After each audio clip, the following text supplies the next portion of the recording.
देवभूमि उत्तराखंड के रुद्रप्रयाग जिले में मंदाकिनी के तट पर स्थित केदारनाथ, जहां का कंकर कंकर शंकर की महिमा का गान करता है।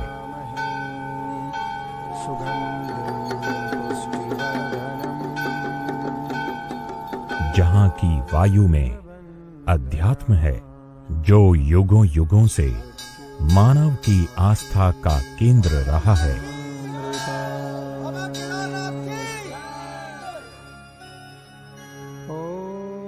हर साल जिसने लाखों लोगों को मोक्ष का वरदान दिया है, वो केदारनाथ शिव के 12 ज्योतिर्लिंगों में से एक है।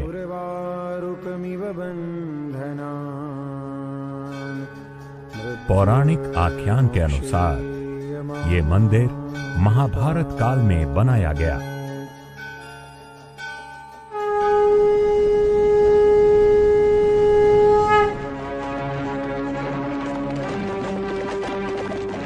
महाभारत के युद्ध में कौरवों का वध करने के बाद पांडवों में अपराध बोध की भावना घर कर गई।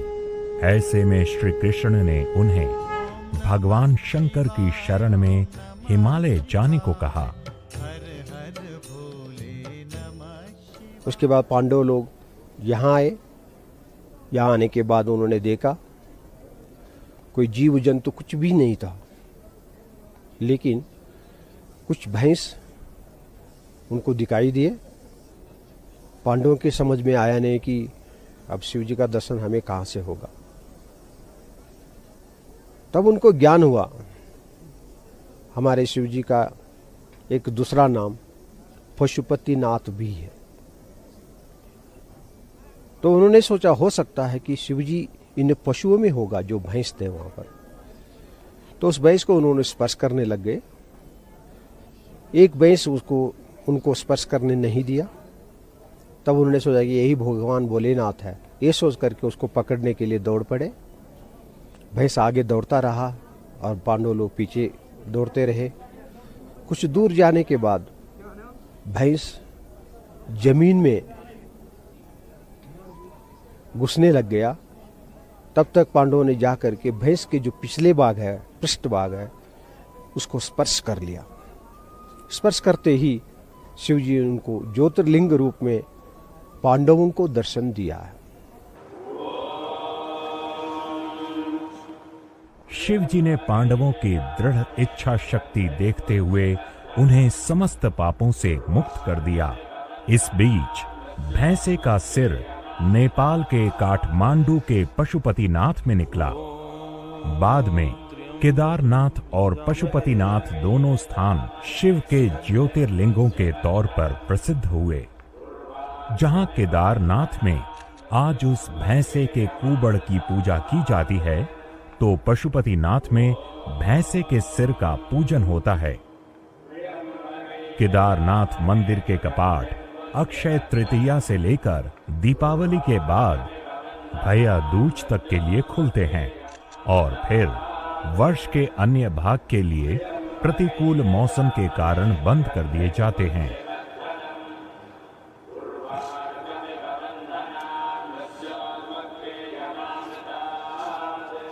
दीपावली के बाद जो भैया दूज आता है, उस दिन निश्चित रूप से भगवान केदारनाथ जी का शिव समाधि पूजन करने के पश्चात 6 महीने के लिए कपाट बंद किए जाते हैं। क्योंकि हमारे शास्त्रों में लिखा है केदारेश्वर की पूजा 6 महीने नर लोग करते हैं, 6 महीने देवता लोग करते हैं। इसलिए ये विधान है केदारनाथ का शिवालय 6 महीने खुला रहता है। 6 महीने देवताओं के लिए पूजा करने के लिए छोड़ दिया जाता है। शास्त्र कहते हैं कि केदारनाथ यात्रा के विचार करने मात्र से व्यक्ति पुण्य का भागी बन जाता है। इसके बारे में लिखा है कि ये बदन्यति केदारम गमिष्यामि इति क्वचित, माने जिसने घर में बैठे बैठे भी कहा कि मैं केदारनाथ की यात्रा करूंगा और किसी कारणवश नहीं कर पाता, तो देवेशी पितरस्ते शाम, शंकर जी कहते हैं देवी पार्वती, उसने घर में कहा था कि मैं जाऊंगा, नहीं जा पाया, उसका भी उद्धार हो जाता है। सन 2013 में आई प्रलयकारी बाढ़ ने केदारनाथ सहित पूरी घाटी को तहस नहस करके रख दिया। केवल मनुष्य ही नहीं, हर जीव जंतु इससे प्रभावित हुआ। पर ये मंदिर उस भीषण आपदा के बीच भी अचल अडिग खड़ा रहा। उस विनाशकारी प्रलय के 2 साल बाद आज इस मंदिर के आसपास के क्षेत्र को फिर से विकसित किया जा रहा है, जिससे आने वाले वर्षों में ये यात्रा और भी सुरक्षित व सरल बनाई जा सके। केदारनाथ में उत्तराखंड के लोगों की इच्छा शक्ति का प्रतीक है जो बदलाव आया है, जो कुछ कर सके हैं, और 1 साल में आप और बड़ा बदलाव देखेंगे और 2017 तक आप ये देखेंगे कि पूरे अद्भुत रूप में भगवान शिव जो है सुंदरतम रूप में यहाँ आपको दिखाई देंगे। शासन, सेना और स्थानीय लोगों के संयुक्त प्रयासों से केदार घाटी की यात्रा और सरल और सुरक्षित हो रही है, ताकि फिर से कोई आपदा शिव की भक्ति में विघ्न न डाल सके।